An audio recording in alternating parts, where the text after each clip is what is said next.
আসসালামু আলাইকুম সবাইকে। সবাই কেমন আছেন অবশ্যই জানাবেন। এক ভরি স্বর্ণের দাম 2 লাখ টাকা প্লাস। কিন্তু স্বর্ণ আছে কতটুকু? জাস্ট এতটুকু স্বর্ণ হবে।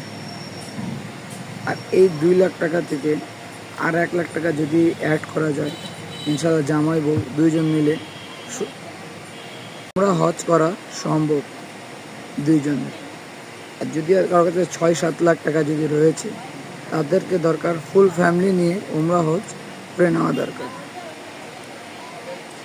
আমরা সেটা করব না, আমরা করব কি, এক ভরি বা 2 ভরি স্বর্ণ, এতটুকু স্বর্ণ, কিন্তু জাস্ট এতটুকু জিনিসের পেছনে আমরা কিন্তু দৌড়াচ্ছি সবাই। স্বর্ণর দিন দিন দাম বাড়তেছে, শুধু বাড়তেছে।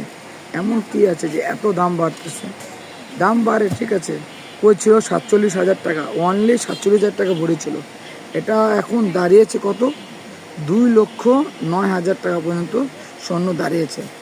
জিনিসটা জাস্ট এতটুকু। আমার এটাই মাথা ধরে না, এত ছোট জিনিসের দাম এত টাকা কেমনে হতে পারে। যদি 2 লাখ টাকা 3 লাখ টাকা দিয়ে যদি আমি স্বর্ণও কিনবো, তো জামাই বউ দুইজন মিলে উমরা হজ করে নেওয়া জরুরি আমার হিসাবে। এখন বাকিরা গাইস আপনাদের উপরে, এখন কোনটা করা বেশি ভালো দায়িত্ব সেটা আপনারা ভালো জানেন। সেটা আপনারা অবশ্যই আমাদের কমেন্টে জানাবেন।